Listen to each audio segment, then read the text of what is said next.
All right, so you've been hitting the books. Maybe you're finding reading comprehension is getting pretty good. Yeah, you feel like you're making progress there. But then, you switch on a movie or you try listening to a native speaker just chatting, and suddenly it's just a blur. That feeling of hitting a wall with fast, natural English, it's super common. Yeah, you've got your materials, your notes, you've been studying, but you're trying to figure out how to actually connect that knowledge to understanding, well, lightning speed spoken English, especially native speakers. It's a really familiar place for language learners. You might feel you have the vocabulary, you've got the grammar down, but the actual speed, the rhythm, the flow of a real conversation just throws you off. Definitely. So you're not alone if you find yourself reaching for those subtitles constantly with movies or TV. Absolutely not. It's a major hurdle. Okay. So our mission in this deep dive, looking at the material you've brought us, is to really get into this challenge. Right. We want to unpack how you can go from understanding maybe very little of that rapid fire speech. To getting to a point where you understand, like the source says, pretty much everything most native speakers say nowadays. That's the goal. A really significant, tangible improvement in listening skills. We're aiming to give you practical, actionable strategies, all based on the source material. And just to be clear on the scope here, because the material mentions this up front, Yeah, it's important. we're focusing on understanding most standard variations of English, Yeah. the kind of American English you hear a lot in media, Yeah, or standard British English like on the BBC. exactly. We're not trying to tackle every single very specific regional dialect right now. Because let's be honest, even native speakers can struggle with some of those really strong regional accents. Oh, absolutely. So this deep dive really hones in on the standard variations you're most likely to encounter, day to day or in media. Okay, perfect. So let's start breaking this down. What are the actual roadblocks? What's really getting in the way when you're trying to understand fast English? Because Yeah. it's clearly not just one simple thing. No, definitely not. The sources identify a few key obstacles, and the first one might actually be a bit surprising. Oh, yeah. What is it? It can often come down to your actual vocabulary knowledge. Vocabulary. Really? But if you can read books and articles okay, wouldn't that mean your vocabulary is good enough? Well, not necessarily for listening to fast speech. It's about knowing the right kind of vocabulary. Ah, okay. Not just any words. Exactly. It's about the everyday, real-life English that people actually use when they talk. That's often quite different from the more formal language you find in textbooks. Right. Native speakers rely heavily on things like colloquial language, right? And specific word combinations. Precisely. Colloquialisms, collocations, those words that just naturally go together, plus phrasal verbs and idioms. These are everywhere in spoken English, but maybe Yeah. not so common in your standard grammar exercises. That makes sense. It's the stuff you really only absorb by hearing English used naturally, in context. Yeah. Can you give us some examples from the material? What kind of things are we talking about? Sure. So take a colloquial phrase like pulling an all-nighter. Okay. If you've only studied formal English, hearing that might just leave you scratching your head. What does pulling have to do with staying up late? Right. And the source explains pulling an all-nighter means staying up very late, usually all night, to work on something, studying for an exam, finishing a project. Exactly. And the example sentence they give is, I had to pull an all-nighter to finish my presentation for work. If you don't know that specific phrase, that whole sentence becomes much harder to process in real time when you hear it. Definitely slows you down. Another colloquial example from the source is, that's out of line. Meaning something's not appropriate or unacceptable. Yeah, like his comments during the meeting were completely out of line. Again, if you're unfamiliar with out of line used in that way, you could easily miss the speaker's strong disapproval in that sentence. And it's not just these unique phrases, right? It's also about how regular words tend to stick together naturally. Collocations. Yes, collocations are huge. These are just word pairs or groups that sound natural to a native speaker because they're so commonly used together, like fast food. Right. You wouldn't really say quick food, even though the meaning is similar. Fast food is the set phrase. Exactly. The source contrasts quick shower versus fast shower. You'd always say you took a quick shower. Using fast shower would sound just a bit off, wouldn't it? Even if people understood. It would. It highlights that this isn't always about basic comprehension, but about sounding natural and understanding the nuances of common usage. Using the right collocations makes your own speech sound more authentic, too. Are there more advanced examples of these collocations in the material? Yeah, the source gives a couple of good ones. One is heightened awareness. Okay. You hear this often in news reports or discussions about social or environmental issues. The recent events have led to a heightened awareness of environmental issues. Heightened awareness works as a single unit of meaning there. Right, not just high awareness or increased awareness, though those are understandable. Heightened is the common partner. Exactly. Another one is bear a grudge. Ah, so holding on to resentment. Right. If you bear a grudge against someone, you harbor negative feelings towards them, maybe because they disappointed you or wronged you somehow. The example sentence is, she tends to bear a grudge against people who let her down. And notice let her down is another one of those natural phrases right in there, meaning disappoint her. It is. Spoken English is absolutely packed with these. And then you have phrasal verbs. These are a massive area. Oh yeah, learners often find these really tricky. And they're everywhere in conversation. Absolutely everywhere. The source highlights brush up on. Meaning to review or refresh a skill or knowledge you haven't used in a while? Perfect. The example.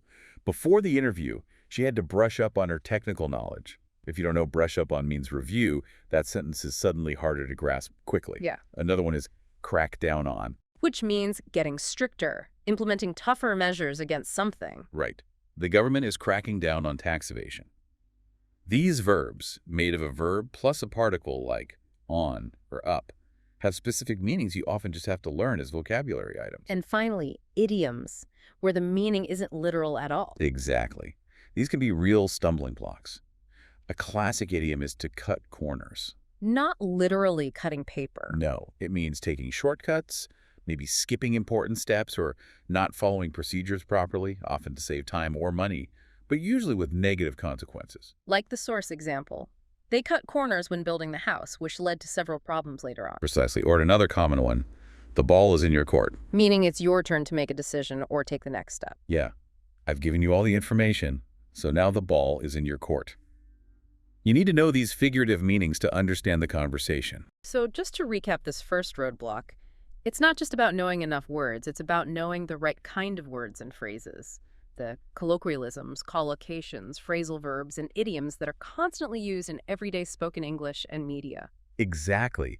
The material really stresses that you need to actively study, practice, and crucially, try to use this kind of real-world vocabulary. The more familiar you are with it, the better equipped your brain is to decode fast speech. Okay, that makes a lot of sense. Vocabulary is one hurdle. What's another major one the sources identify? The next big one isn't just about your English knowledge, like vocabulary or grammar.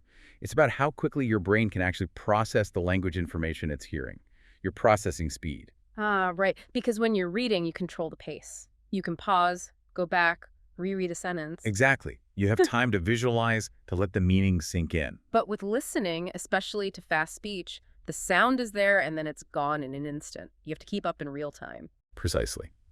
The source notes this is often a particular challenge for adult learners. You might have studied for years, have a really good grasp of grammar rules and a decent vocabulary on paper, Yeah. but you still struggle with the sheer speed of spoken English. Your brain just hasn't been trained yet to process auditory information that quickly. So how do you actually train that? You can't just tell your brain, process faster. The source had a specific exercise for this, didn't it? It did. A very practical tip. It involves practicing doing two things at the same time while you're listening. Okay. Like what? The exercise is simple. Take an audio clip, maybe 5 to 10 minutes long, like a podcast segment or a news report, and force yourself to take notes while you are listening in English. So jotting down keywords, main ideas, names, dates, any key bits of information as you hear them. Exactly. You're actively engaging your brain. You have to listen, process the meaning, select the key information, and then write it down, all happening simultaneously or very close together. That sounds challenging. It forces you to process actively, not just passively hear. It really does.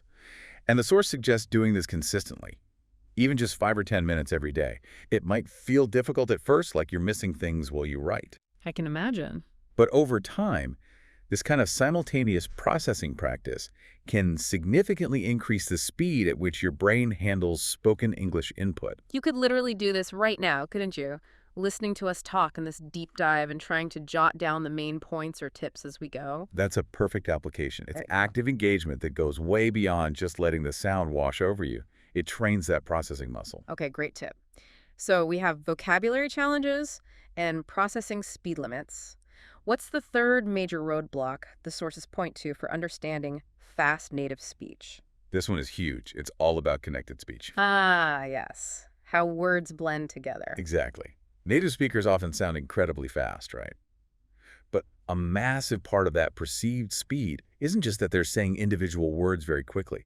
It's more about how they link words and sounds together. They don't usually pronounce each word perfectly separately, like a robot reading a script. Almost never. They blend, connect, reduce, and transform sounds across word boundaries. And this is where learners often get completely lost. Because the sounds you hear don't match the individual words you learned and expect to hear. Things like reductions and linking sounds make it super hard to recognize words you might know perfectly well if you saw them written. That's precisely the problem. Your source material provides several really clear examples of how this works. Think about a simple question like, what do you want to do tonight? Okay. In natural, fast speech, you'd rarely hear it pronounced perfectly like that. It often sounds much more like, what do you want to do tonight? Or even, what you want to do tonight? Right. So what do you becomes what daya or what ja, and want to do famously becomes want to do. Those sounds just kind of melt together. They absolutely do. And if your brain is listening for the distinct sounds of what do you want to do tonight, with little pauses in between, You're going to be completely lost from the start. instantly. The source shares other common patterns, like, could you hand me that pen? Often becomes, could you hand me that pen? The D and Y sounds blend into a J sound. Would you? Yeah. Or, I don't know if he is going to show up. That might compress to, I don't know if he's going to show up. Okay. So I don't know often becomes I don't know. And if he is going to reduces to if he's gonna. Lots happening there. A lot. Linking, I don't know, dropping the Asian he, and the classic going to becoming gonna. Another one, let me know when you are ready. That frequently turns into let me know when you're ready. Exactly. Let me becomes let me e, and you are contracts to your much smoother and faster. And one more really common one from the source. I have to get up early tomorrow. How does that sound in fast speech? Often like I have to get up early tomorrow. Right. Have to frequently becomes hafta. Notice get up. Those words blend together. In American English, that tin and get often turns into a quick eed sound, like get up, because it's between vowel sounds. Have to get up early tomorrow. Wow, yeah. These examples make it crystal clear why subtitles are almost essential for so many learners when watching movies or TV. Absolutely. You're hearing a stream of sound that often doesn't neatly correspond to the separate words you learn in your textbook or vocabulary list. Your brain just can't match the sounds fast enough if it doesn't know these patterns. Precisely. The material really stresses that a lack of familiarity with these common connected speech patterns, the linking, the reductions, the sound changes, is a major barrier to understanding authentic, fast media and conversation. Becoming aware of these and actively listening for them is absolutely crucial. Okay. So to quickly summarize the main roadblocks according to the source. First, not knowing the specific kind of vocabulary used in natural, everyday spoken English. Colloquialisms, collocations, phrasal verbs, idioms. Yep. Second, having a slower processing speed for auditory information compared to reading. That real-time processing challenge. And third, a lack of knowledge and familiarity with how native speakers actually connect and modify sounds in fast, connected speech. Those three are the big ones. Tackling these seems like the core task for anyone wanting to break through that listening barrier. It really is. But interestingly, before diving straight into all the specific how-to strategies for improving listening, the source introduces a broader perspective, something important to keep in mind. Oh, what's that? Something beyond just focusing on native speakers. Exactly. The material brings up some really interesting data from Ethnologue from 2024 that kind of reframes the whole challenge. Okay, statistics about English speakers worldwide. Yes. According to this data, there are approximately 380 million native English speakers globally, people who learned English as their first language. Okay, 380 million. That sounds like quite a lot of people to potentially practice understanding. It is a significant number. But then look at the number of non-native English speakers. People who speak English as a second or additional language, L2 speakers, they're often called. Right. The same source states there are around 1.1 billion of them as of 2024. Wow. 1.1 billion non-native speakers compared to 380 million native speakers. That's almost 3 times as many. It's a huge difference. And the key implication the source draws from this is really important for learners. Statistically speaking, you are far, far more likely to interact with a non-native speaker of English in your daily life at work, when you travel, online, than you are with a native speaker. That's a fascinating point. So if that's the case, why is there so much emphasis, including in this deep dive, on understanding native speakers, especially the fast ones? That's a great question, and the material addresses it directly. The primary reason for specifically honing the skill of understanding fast native-like speech is for consuming media. Ah, movies, TV shows, podcasts. Exactly. Most of that content, historically and still largely today, is produced by native speakers, often using that faster, more connected style of speech. While the landscape is changing a bit with global content creators online, if you want to access and enjoy that vast library of existing English language media without relying constantly on subtitles, then understanding native speakers' speed and patterns is pretty crucial.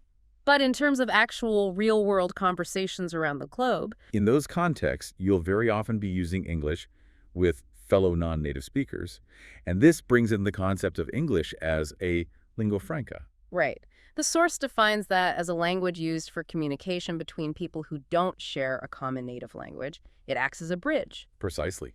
Like French was in diplomacy for a long time, or Latin in scholarship, or Arabic in trade routes historically. Today, English has largely taken on that global role. Especially in fields like international business, science, aviation, academia. Yes, all those areas, Yeah. plus diplomacy, the internet. The source points out that the vast majority of conversations happening in English worldwide are actually between non-native speakers. Like the example they give, scientists from Japan and Italy talking at a conference. They're probably using English as their common ground, their lingua franca. Exactly. Yeah. Neither is a native speaker, but English is the tool they use to collaborate and communicate.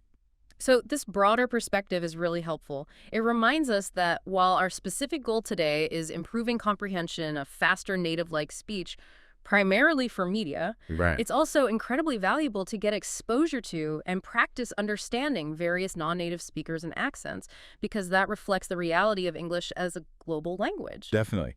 The source even briefly mentions the benefit of joining language communities, where you can interact with a diverse range of non-native speakers. Mm. It's great practice for real-world communication. Okay, that context is super useful. Now let's get practical again. Based on the source material, what are the specific, actionable strategies you can use to really improve your listening skills, especially targeting that faster native speed? Right, the how-to. Well, the absolute most fundamental piece of advice, which might sound obvious, but the source stresses non-negotiable, is simply listen, listen, listen. Just massive amounts of input. Yes. Constant, regular exposure to native speakers talking is the bedrock. You absolutely have to make it a habit, ideally a daily one. So podcasts, YouTube videos, music, movies, TV shows, just immerse yourself in native media. Pretty much. It's almost impossible to develop strong listening comprehension without putting in the hours. You train your ear by using it consistently. Okay, volume of input is key. What's another core strategy? Pick a reference variation of English and focus on that one, at least initially. So choose either, say, standard American English or standard British English, like received pronunciation, to start with. That's the idea. The source shares a personal anecdote about how the speaker, being Brazilian, was heavily influenced by standard American English because that was the majority of the media they consumed growing up. That became their reference point. So by focusing on one standard variety first, you give your brain a consistent model to learn from. Exactly. It provides a solid anchor. Once you feel pretty comfortable understanding that main accent, say, you can watch American movies without too much trouble. Then you can start deliberately branching out. To explore other accents like Australian, Irish, Scottish, etc. Right. Trying to master every single accent right from the beginning can feel incredibly overwhelming and might actually slow down your progress on understanding the most common forms. Consistency with one reference accent first is a smart approach. That makes sense. Build a strong foundation first. Okay, what else? There was a tip that sounded pretty intense. Ah, yes. The suggestion to actively remove media in your native language for a specific period. Right. The source suggested maybe 1 or even 2 years, where you listen only to English media. Yeah, it's a strong recommendation, framed as a kind of near-total immersion. That sounds like a huge commitment. It is, but the source argues, based on experience, that this level of focused, intense immersion is often what it takes for your listening skills to truly consolidate, stabilize, and reach a significantly higher level. So it's about creating an environment where your brain has to rely on English for auditory input. Exactly. It forces adaptation. The source clarifies that after this dedicated period, you can absolutely go back to enjoying media in your own language, but for that stretch of time, that near obsession, as they put it, can be transformative for listening skills. So setting a specific time frame and really committing to that English-only media diet. Being very intentional about that immersion period, yes. Okay. What's another key tip? Consume a variety of media types. Don't just stick to one thing. So don't just listen to podcasts or only watch sitcoms. Mix it up. Yes. Listen to podcasts, watch YouTube channels on different topics, watch movies, binge TV series, listen to audiobooks, watch TED Talks, listen to news reports. Why is that variety important? Different formats expose you to different styles of speaking, different paces, different levels of formality, different conversational dynamics. A scripted movie sounds different from an unscripted interview podcast, which sounds different from a news anchor. This variety trains your ear more comprehensively. Got it. And related to that, the source also recommends consuming a variety of topics. Definitely. And crucially, focus on topics that you are genuinely interested in anyway. Like, if you love movies, listen to film review podcasts. If you're into psychology, find lectures or interviews on that. Technology, music, history, whatever floats your boat. Exactly. The source gives examples like movies, music, rock and roll, psychology, education, technology. When you're actually interested in the content, listening becomes much more engaging and sustainable. It feels less like a chore and more like pursuing your interests just in English. That's a great point for motivation. Okay, another practical strategy mentioned involves how you practice listening specifically, distinguishing between different listening goals. Right. Practicing listening for gist versus listening for specific information. Okay, explain those. Listening for gist. Listening for gist means your only goal is to understand the main idea, the overall point, or the core message of a listening clip. Maybe you listen to something short, 2 to 5 minutes. Then you pause and just try to summarize, maybe out loud or by writing it down. What was the main point here? So you're not worrying about catching every single word or detail, just the big picture. Exactly. This is particularly useful for learners at lower levels or when you're encountering really challenging material. Getting bogged down trying to understand every single word can be counterproductive and frustrating. Focus on the main message first. Okay, that's listening for gist. What about listening for specific information? This is a different kind of listening practice. Here, your goal is to deliberately listen for and catch specific details mentioned in the audio. Things like names, numbers, dates, times, places, specific facts or figures. So like listening to a news report and trying to catch the key statistics, or listening to directions and noting the street names and turns. Precisely. It trains your ear to pick out those crucial details from the stream of speech. And for more advanced learners, say B2 or C1 level and above, the source suggests an even more demanding type of listening practice. Yes, listening for verbatim accuracy. This is where you try to transcribe, to write down every single word you hear exactly as it was spoken. Wow, that sounds incredibly difficult. Why is that exercise so valuable? The source argues it's essential for developing real precision and accuracy in your listening. It forces intense concentration and makes you pay attention to every little sound, every connection, every reduction, every grammatical structure. It must really highlight the gaps in your understanding. It does.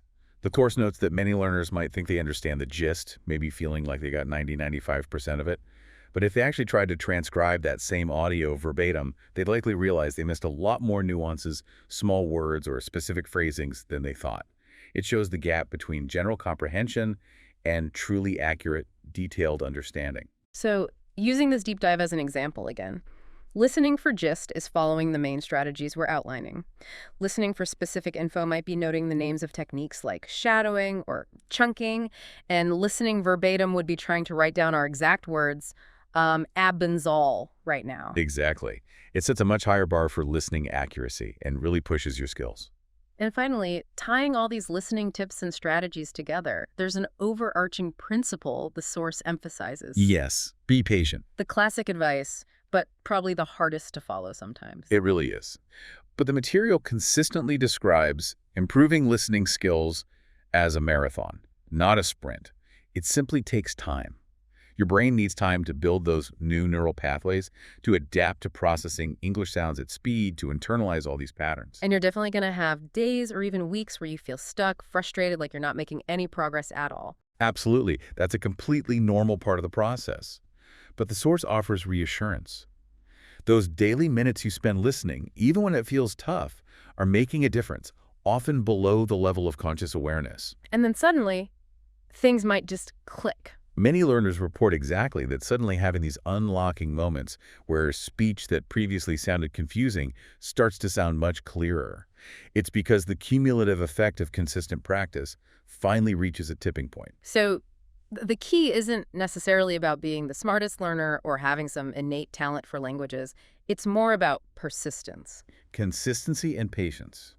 That's the message. That future version of you, the one who can comfortably watch movies without subtitles or follow fast conversations without stress, will be incredibly grateful for the consistent, patient effort you put in now, even when it felt difficult. That's a great way to frame it. So the advice is pick a technique, maybe start small with just 10-15 minutes a day, but do it consistently and trust the process. Those improvements will build up over time. Exactly. Which leads us nicely into a very specific, structured method the source provides. It's designed to help you actively tackle those challenging fast English clips, a practical 4-step process. Okay, this sounds like a real toolkit, something you can apply directly to a piece of audio that feels too fast. It really is. It's designed to shift you from just passively hearing the sounds to actively engaging with the material in a way that systematically builds your comprehension of natural speed. And the source uses an example conversation clip to illustrate this method. Yes, a short clip featuring 2 people, David and Chantel. They meet on a beach in Florida. He's a native English speaker. She's a native French speaker from Montreal, so there's an initial language barrier, but they manage to connect. It's a relatable scenario of navigating communication. Okay, perfect. So what's the first step in this 4-step method for cracking fast clips? Step 1 is initial exposure. You listen to the original audio clip at its normal, full speed, and critically, with no visual help whatsoever. No subtitles, no transcript, nothing written to look at. Just pure listening to the fast, natural audio. And the goal here isn't necessarily to understand everything. Not at all. In fact, you probably won't understand everything, and that's okay. The goal of this first listen is just to get a feel for the conversation. Tune into the rhythm, the overall speed, the intonation patterns. The source calls it the musical quality of the speech. You're basically calibrating your ear to the raw sound and flow.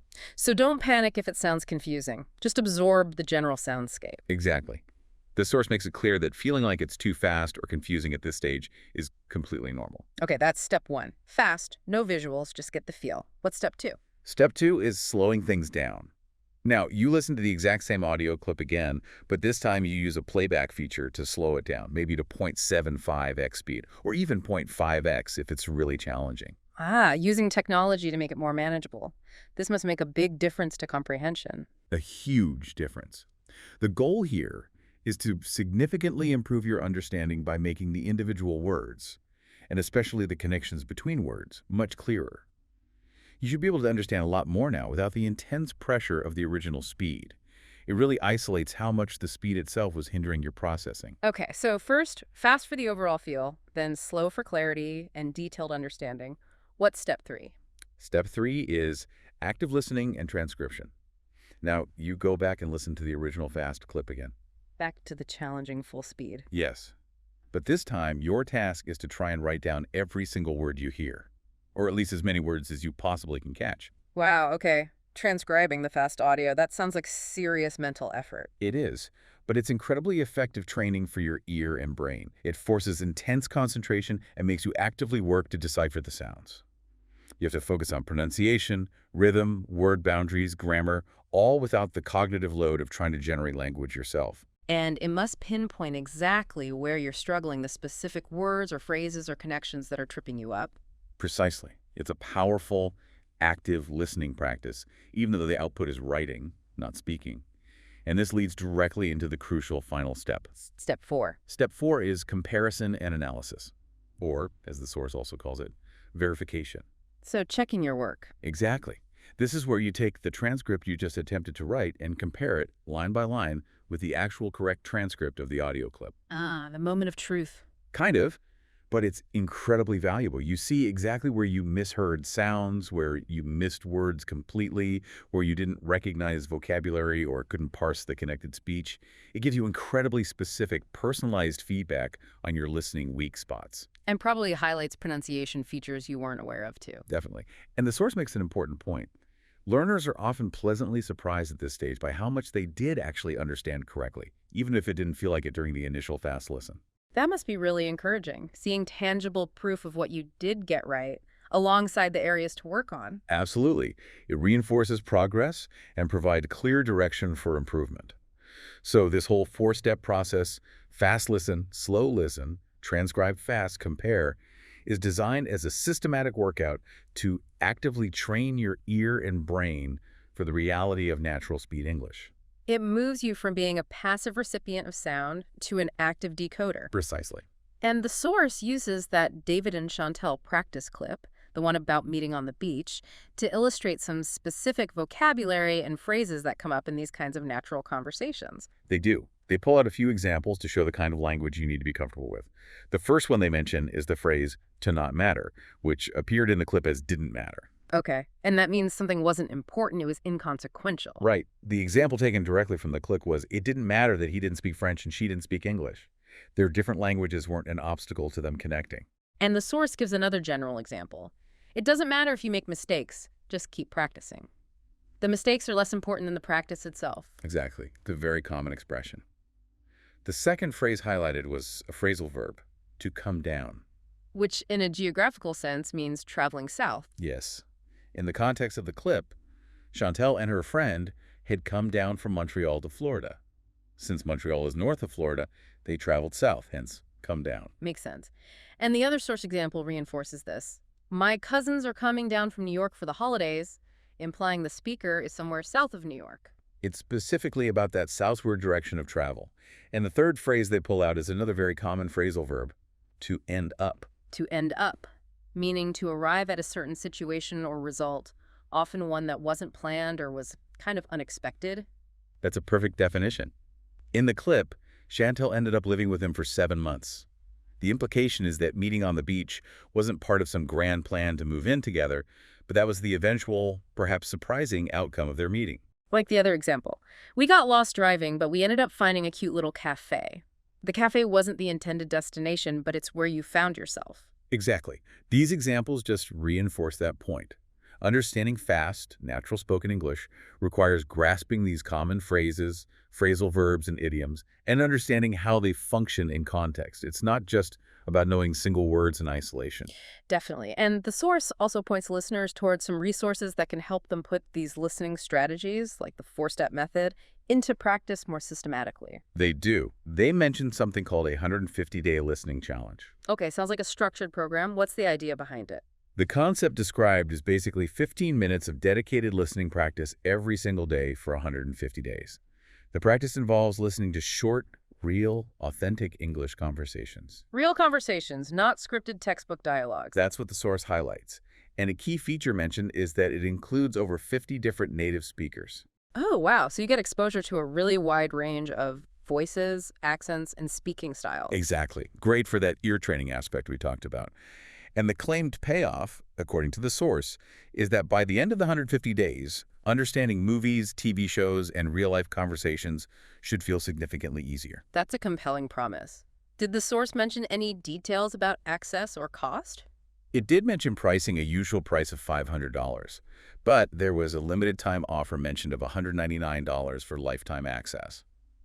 However, it also noted that specific offer was set to end on Friday, March 21st. Okay, so that particular discount might well have expired by the time people hear this. Very likely. But the core concept behind the resource point, the value of structured, consistent, daily listening practice using authentic materials with varied speakers, that idea is still incredibly relevant, regardless of that specific offer. Absolutely. Consistency is the key takeaway there. And the source also offered something free, right? A PDF worksheet. Yes, a free downloadable PDF worksheet. Tell us about that. What's in it? It sounds really practical. It's designed specifically to help you get started with that four-step method we just went through. It apparently includes detailed instructions on how to perform each of the 4 steps, Okay. a practice worksheet you can use right away, and the full transcript of that David and Chantel conversation example.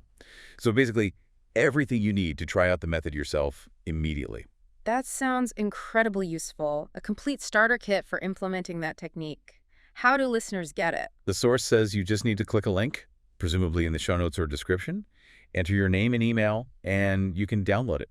Simple enough. And there's a bonus mentioned too. Yes, Signing up for that free worksheet also apparently gets you weekly free PDF worksheets delivered to your email, offering more ongoing tips, exercises, and practice materials. Oh, that's great. So it's not just a one-off download, but ongoing support. Seems like it.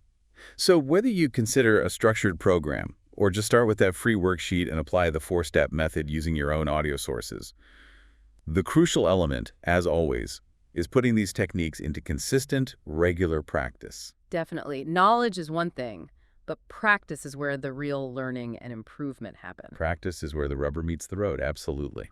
Okay, so we've really dug deep into the listening comprehension side, understanding that fast English. But there's the other side of the coin, isn't there? A challenge many listeners face. Ah, yes. You understand what people are saying reasonably well. Yeah, the input processing is okay. But then when it's your turn to speak, especially in a faster-paced conversation, you just freeze up or feel like there's this frustrating delay before you can get your words out. Exactly, that lag time. Your brain understands, but formulating and producing your own response quickly feels like wading through treacle sometimes, and the conversation moves on. It's incredibly common and can really knock your confidence when you're trying to participate actively. So how do we tackle that side of things? How can you improve your own speaking fluency and speed so you can respond more quickly and confidently? Well, the good news is the source material addresses this directly too. It offers a really practical three-step strategy specifically aimed at improving speaking fluency and reducing that response delay. Okay. These techniques, which the source mentions, are drawn from a resource called Mastering Fast English Conversations, aren't about memorizing more grammar rules.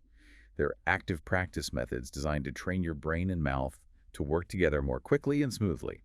And they can apparently show results fairly quickly with consistent practice. So practical exercises focus directly on getting the words out faster and more naturally. I like the sound of that. Me too. It's about building that production skill. And the source mentioned another free PDF worksheet specifically for these speaking techniques as well, right? Yes, just like for the listening method, there's a companion worksheet that covers these 3 speaking steps, offering extra practice. We can mention that again later. Perfect. Okay, let's get into these 3 steps for building speaking fluency and speed. What's the first one? Step 1 is a technique called shadowing. Shadowing. Okay, we heard that term mentioned briefly before in relation to listening, but explain it as a speaking practice. Right. As a speaking technique, shadowing means listening to a native speaker's audio and trying your best to repeat exactly what they say almost simultaneously, or just a fraction of a second behind them. Like you're their vocal echo, or, well, their shadow. Exactly like that. You're not just repeating after a long pause. You're trying to speak along with them or immediately after them. And you're aiming to match everything. Their speed, their rhythm, their pauses, their intonation. Yes, precisely. The source explains that shadowing is incredibly effective for improving your pronunciation because you're mimicking a native model directly. But crucially for fluency, it also helps you absorb and internalize the natural rhythm, intonation patterns, and overall flow of spoken English. It's like you're copying the music of the language, not just the individual notes or words. That's a great analogy. And here's the fascinating part the source highlights. Because you're focusing only on copying the sounds and rhythm, your brain kind of bypasses the usual cognitive load of having to think about what to say, the grammar, the vocabulary choice. Ah, so it frees up mental resources. Exactly. It allows your mouth and your ears to train together purely on the mechanics of producing speech, quickly and naturally. You're internalizing the how of speaking fluently. That makes a lot of sense. Should we try a quick example? Maybe I can shadow you. Sure, let's do it. I'll say a sentence and you try to repeat it right after me, matching my speed and flow as closely as possible. Ready? Let's meet at the coffee shop around 3 p.m. Mimics immediately. Let's meet at the coffee shop around 3 p.m. Okay, yeah. You really have to focus and push yourself to keep up. It forces quick processing and production. It absolutely does. It gives your verbal reaction speed a direct workout. That's shadowing. Okay, powerful technique. What's the second step in the strategy for speaking fluency? Step 2 is chunking. Chunking, like breaking things down into smaller pieces. We talked about this for listening, recognizing word groups. Yes, and now we're applying it to speaking. It's about actively thinking about and practicing sentences, not as a long string of individual words, but as groups of words, natural phrases, or language blocks that native speakers often use together as a single unit. So like those collocations and common phrases again, but focusing on being able to produce them smoothly as chunks. Exactly. instead of mentally translating word by word by word, which makes speech sound slow and hesitant. Yeah, that's a dead giveaway. Chunking helps you produce language in more natural-sounding bursts, much more like a native speaker. It dramatically improves the smoothness and rhythm of your delivery. Can we try an example of practicing chunks? Maybe take a sentence from the source. Definitely. Here's a slightly longer sentence. Even though the weather was terrible yesterday, we still decided to go for a picnic. Okay, saying that all in one goes smoothly might be tricky if you're thinking word by word. How would you chunk it? You'd break it into natural thought groups. For instance, the first chunk could be, even though the weather was terrible yesterday. Try repeating that chunk. Even though the weather was terrible yesterday. Good. And the second chunk. We still decided to go for a picnic?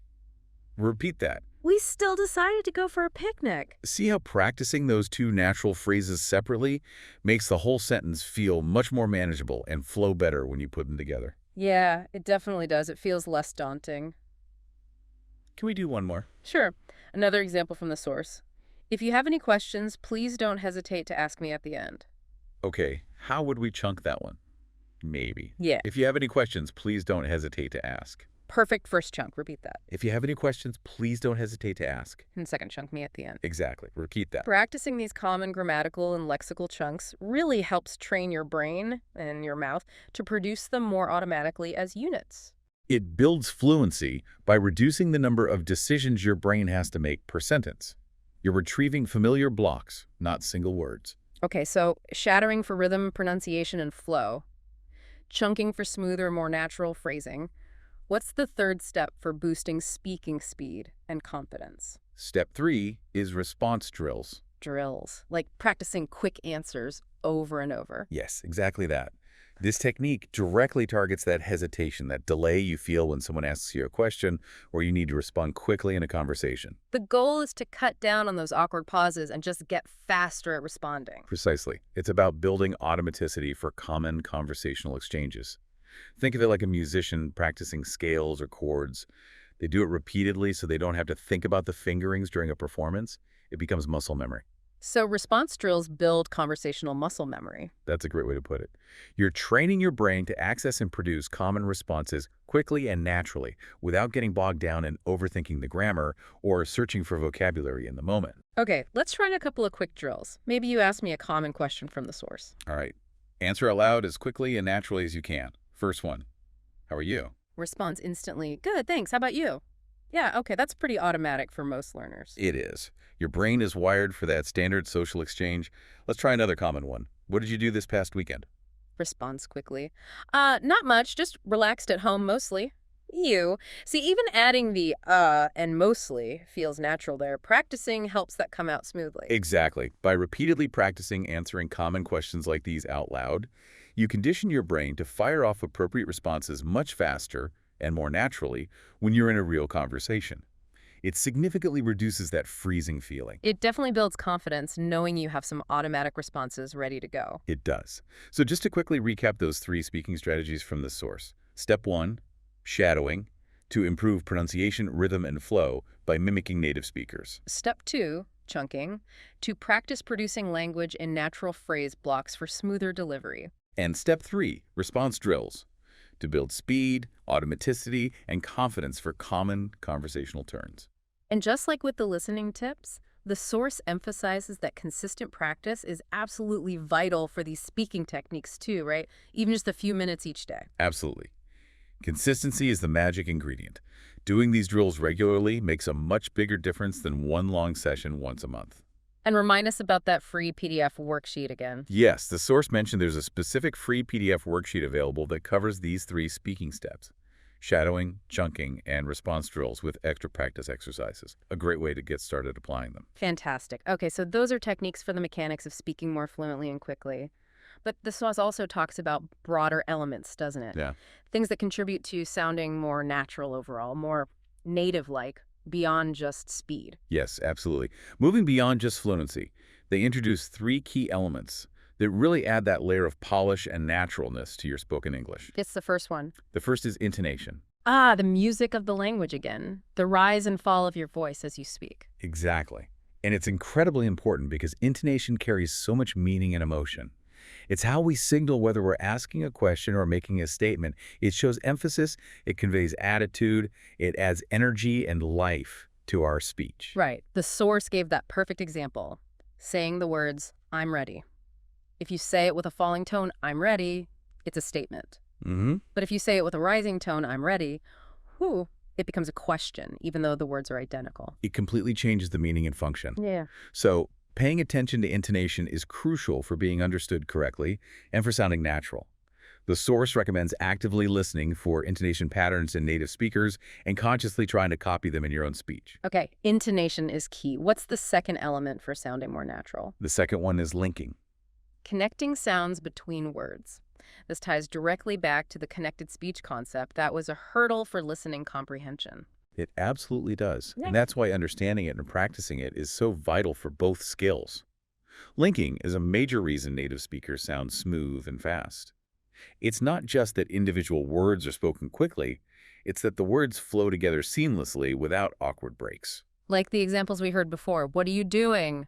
Often sounding like, what you doing? Exactly. Or, I don't know, blending smoothly into, I don't know.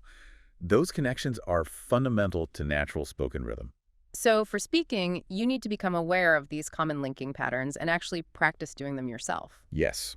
The source suggests consciously listening for linking, noticing where sounds connect or blend, and then trying to incorporate those connections into your own speech.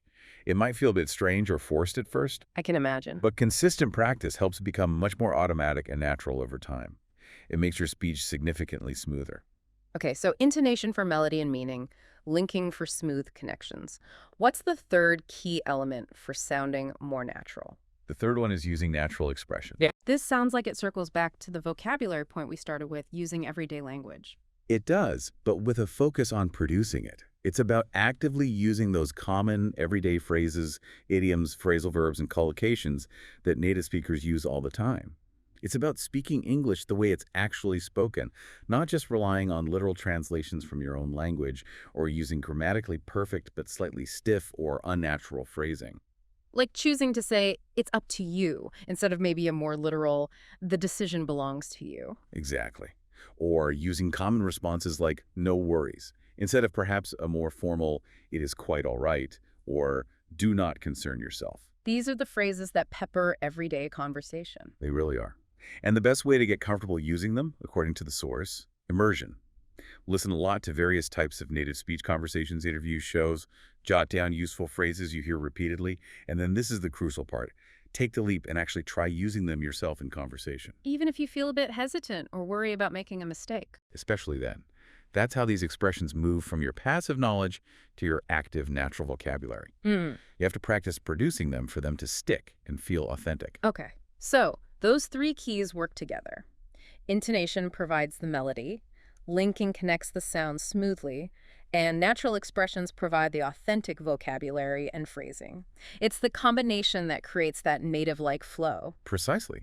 They all contribute to sounding more natural and less like you're reading from a script or translating in your head. The source prompts you to reflect, doesn't it? Like, are you actively paying attention to these elements in your own speech? Maybe record yourself speaking. Yeah, recording yourself and listening back can be incredibly eye-opening.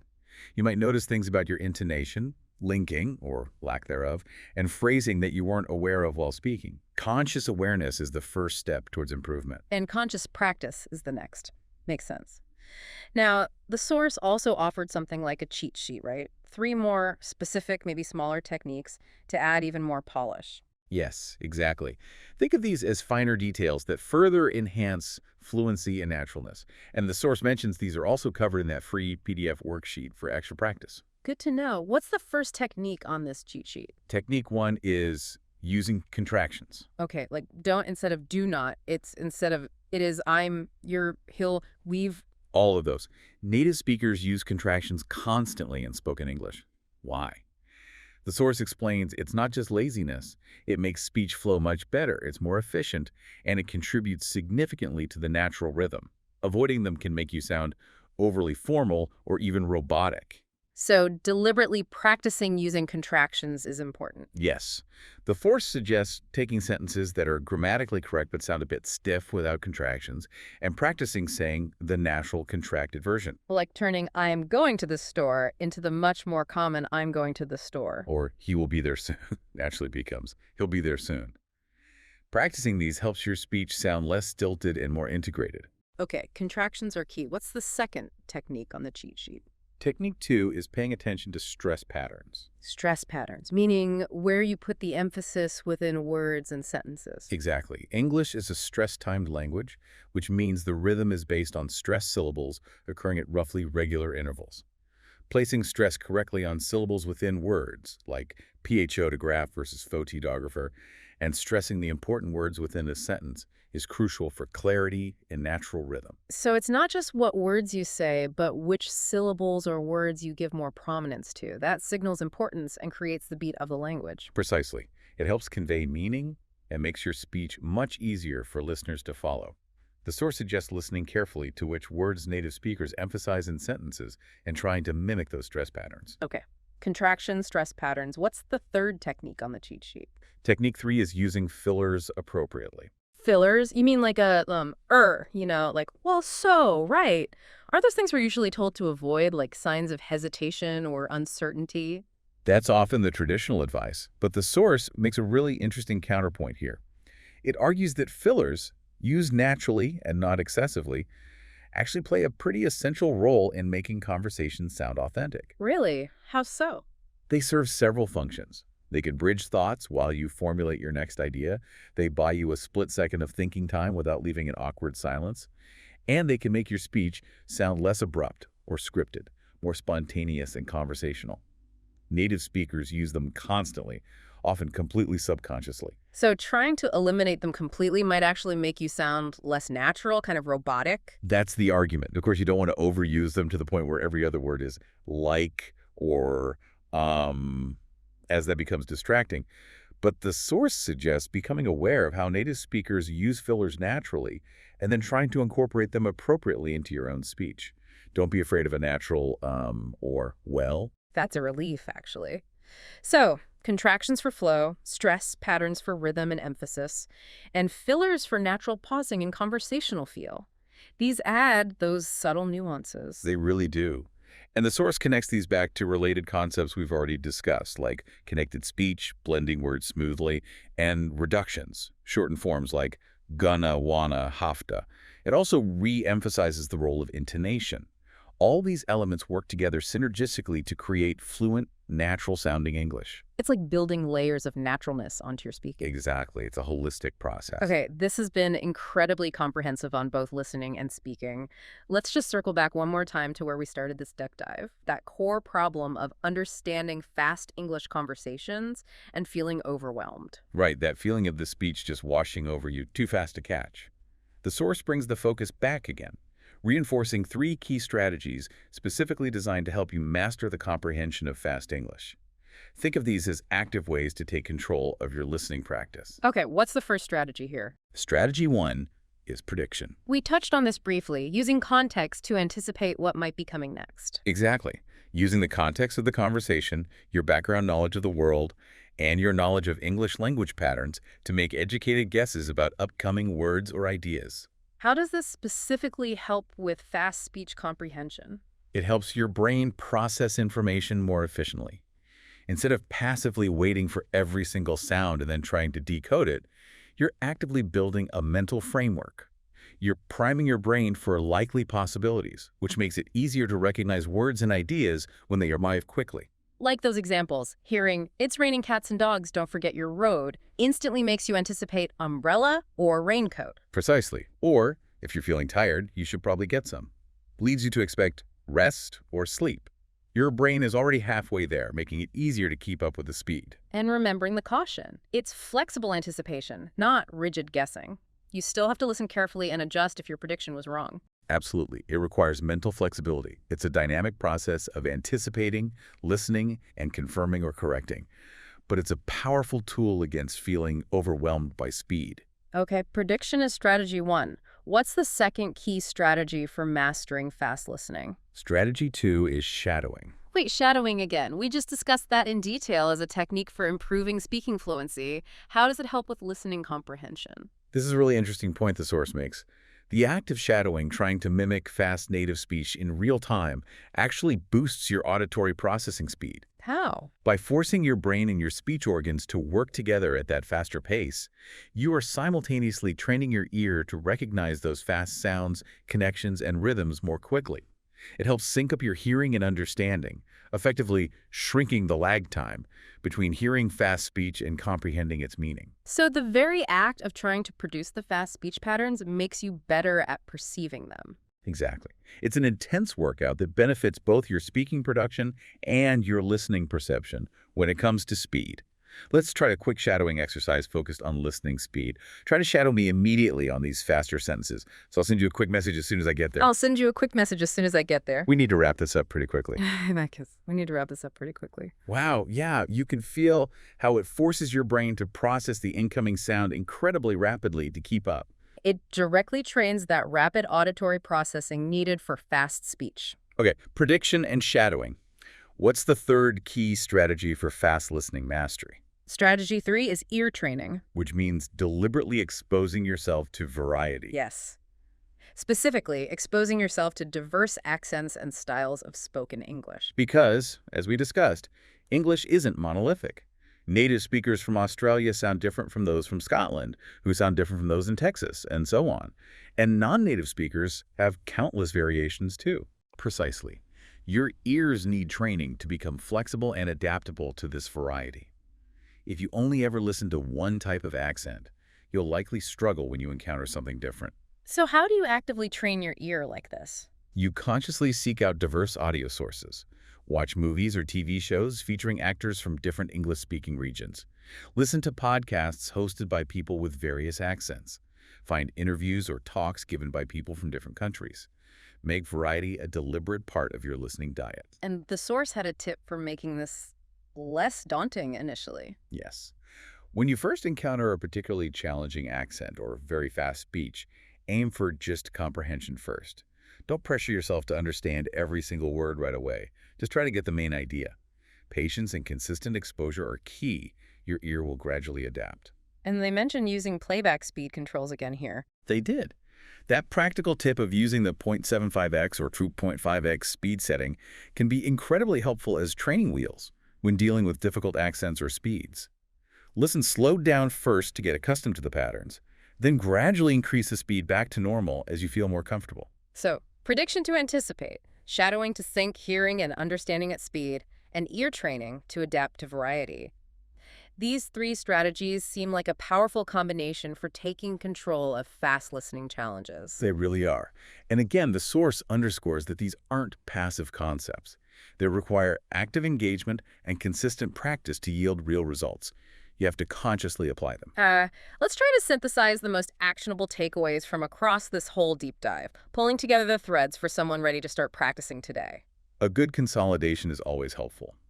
The source strongly, repeatedly reinforces the importance of active listening, particularly training yourself to focus on the main idea first. Just asking yourself that simple question after listening, what was the main point here? Yes. It's a powerful mental habit to cut through the clutter of details and prevent that feeling of being totally overwhelmed. Just grasp the core message first.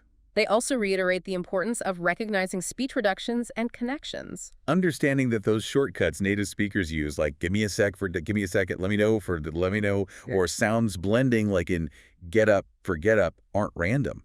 They follow predictable patterns. Learning the common ones is like learning essential shorthand for faster comprehension. You start hearing those patterns, not just confusing sounds. Exactly. You begin to decode the stream more efficiently. And finally, the source really emphasizes the power of practicing with real-world content using a structured process. They specifically outlined a 3-step approach for this kind of active practice. Right, let's recap that 3-step practice cycle. Step 1. Step 1.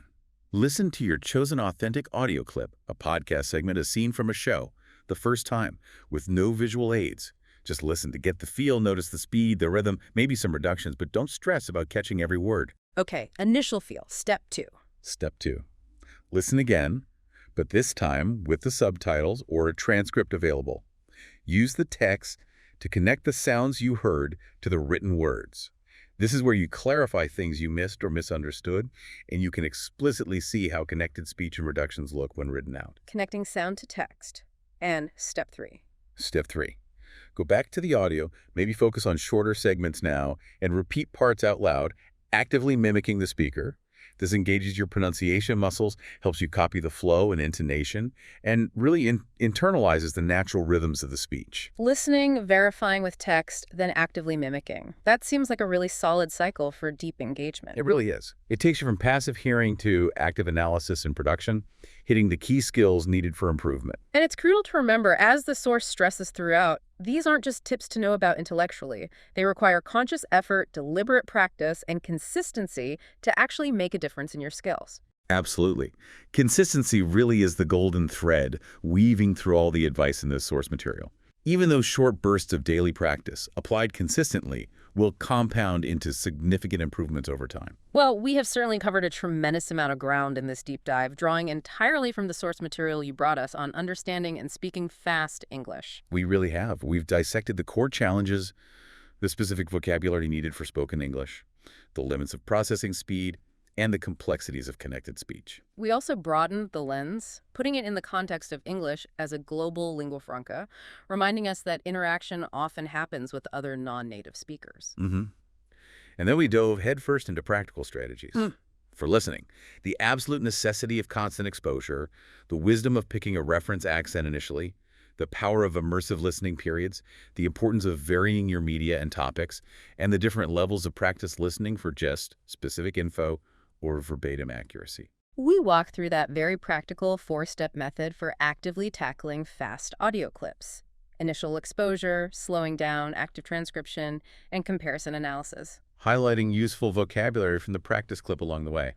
Then we shifted focus to the other side, improving speaking fluency and speed. We introduced that 3-step strategy: shadowing for rhythm and pronunciation, Chunking for smoother, more natural phrasing. and response drills for building speed and automaticity in conversation. We also discussed those key elements that contribute to sounding more natural overall. Getting the intonation right, mastering linking between words. And actively using natural expressions, the everyday vocabulary of spoken English. Plus, we added those finishing touches from the cheat sheet, consciously using contractions, paying attention to stress patterns, and understanding the natural role of fillers. And finally, we circled back to reinforce those core actionable techniques, specifically for mastering fast listening. The power of prediction, the dual benefit of shadowing for listening speed, and the necessity of deliberate ear training for variety, alongside always focusing on the main idea and recognizing reductions. It's a really rich and comprehensive set of insights and actionable strategies, all flowing directly from the source material provided. And throughout it all, that recurring theme, like you said, the marathon, not the sprint, the absolute importance of patience and consistency in this language learning journey. It really can't be overstated. Improvement takes time and persistent effort. So the final piece of advice from the source seems to be, don't feel overwhelmed by all these techniques. You don't have to implement everything perfectly starting tomorrow. Exactly. The encouragement is to just pick one thing, one technique or one strategy that resonated with you today. Maybe it's a 4-step listening method. Maybe it's practicing chunking for 10 minutes a day. Maybe it's just committing to listening to an English podcast during your commute. Just choose one starting point and commit to practicing it consistently this week. Yes, because even those small, consistent actions compounded over time are what lead to those breakthroughs. And don't forget that free PDF worksheet we mentioned several times that's designed to be a fantastic starting point, giving you immediate resources for the 4-step listening method and the 3 speaking techniques. Absolutely. A really valuable tool offered in the source to help you put these ideas into action right away. Definitely worth checking out if you want that guided start. Okay, so as we wrap up this deep dive, here's a final thought for you, the listener, to ponder, building on everything we've explored from the source material today. Okay. Consider how this whole process, we've discussed this focused, analytical, practice-based approach to tackling the complex challenge of understanding and producing faster, more natural English. How might that approach apply to other communication hurdles or even other complex challenges you face in different areas of your life? That's interesting. Taking the same mindset beyond language learning. Yeah. Could you take this same methodology, breaking down a complex problem into smaller components, Practicing those components systematically, building awareness of underlying patterns, being patient with the process, using tools like prediction or analysis, and apply it effectively to other fast-moving streams of information or interaction that you need to navigate. Whether that's learning intricate new software at work, mastering a complex physical skill, or even understanding and responding more effectively in, say, challenging negotiations or fast-paced team meetings. Exactly. Could dissecting the challenge, practicing specific skills in manageable chunks, anticipating patterns, and reflecting on your performance lead to similar breakthroughs in those areas, just like it can with mastering fast English? It's a fascinating question about the transferability of learning strategies, something to definitely mull over. Well, thank you for bringing us this rich source material and walking us through it today. It's been a really insightful deep dive. My pleasure. It's crucial information for so many learners. Thanks for facilitating the discussion. And thank you, our listener, for joining us. We really appreciate you being here and diving deep with us. Yes, thank you for listening. Until the next deep dive, keep practicing, keep listening, keep speaking, and keep exploring. We'll talk to you soon.